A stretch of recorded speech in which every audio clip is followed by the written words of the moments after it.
basically what happened, I went from this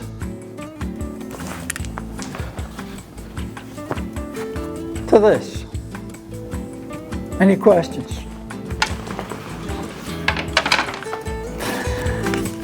So I'm dressing like an American now, and baseball cap, sneakers. But the fact is, I'm buying stuff now. See, the thing is, the American culture is very different from other countries around the world. It just is very different, and you kind of pick up the nuances as you go through your life and do stuff, particularly here. And I'm comparing stuff about other countries to America every day, because that's what I do. I'm comparing it, and I just tell people here, some things in America are freaking crazy. But you know what, the other thing is the fundamental thing, this is a place where you make money. And no one gives a shit how you do it. So now, I'm buying things. Not because I need them, it's because I want them. And I want them now. And if I can't afford it, hey, put it on credit. That's what we do here. Well, some of us. And at one point, because Australia's fundamentally a tea drinking country. Anybody know that? So I came here to the country, found the love of my life. Starbucks. Right.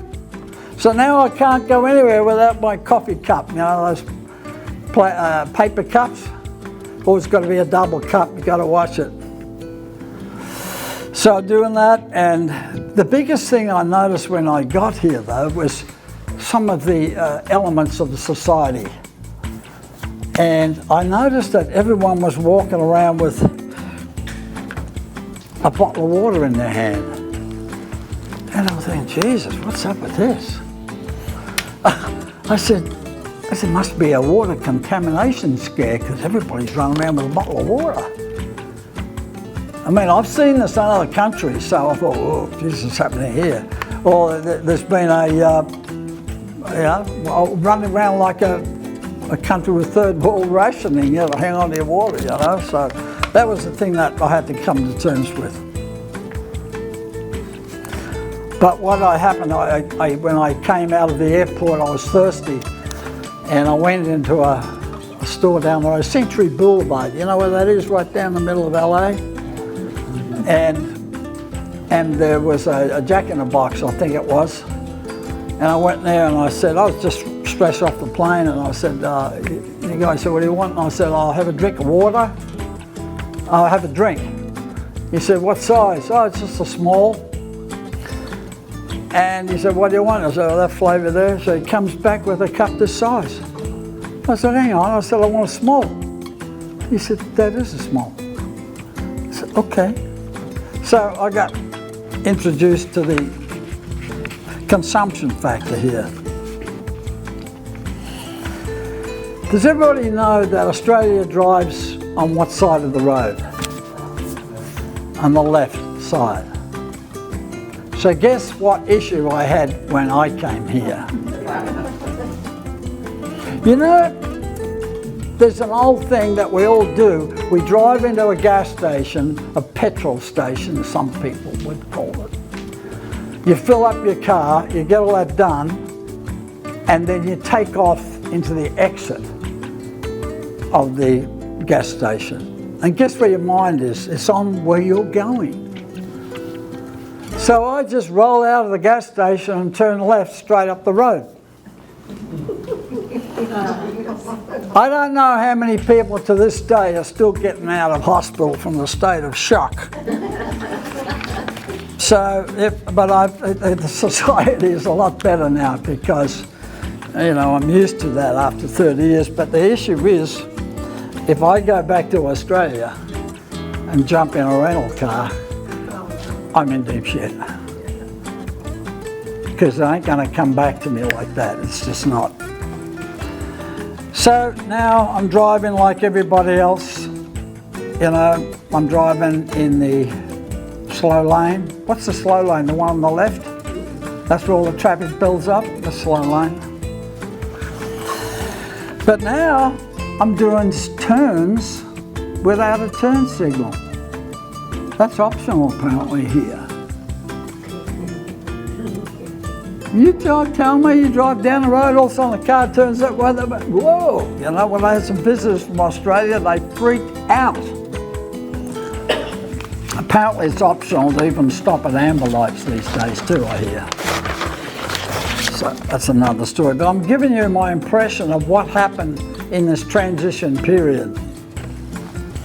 And I remember very distinctly, I was going down to Orange County with a business friend of mine, and she said, oh, it's going to take about an hour to get down to where we're going. And I said, all right.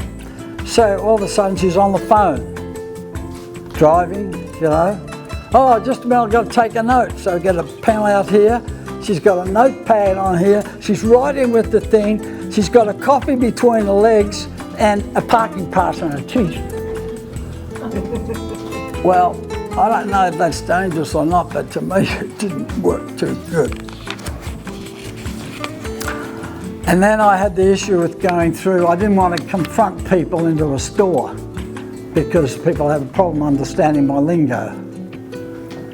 And I understand that because I don't understand theirs either. So I decided to go through a drive-through.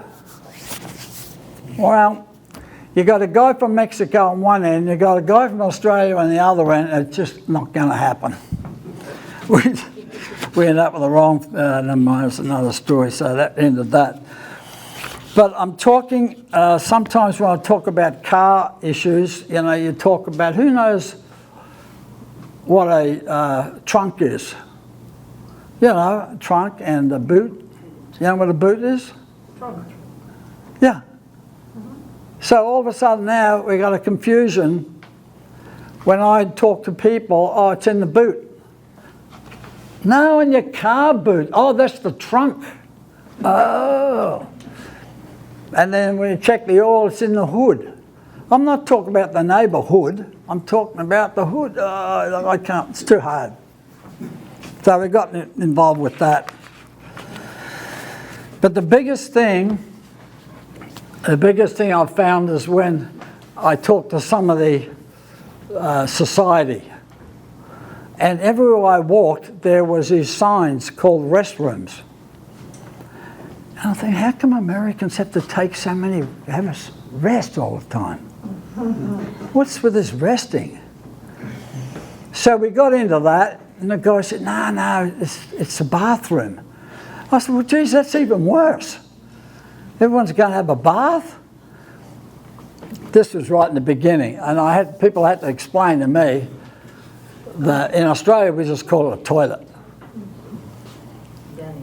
You know, a dunny, yeah. But oh man, it became, and still is, an incredible issue, but no, that's another story.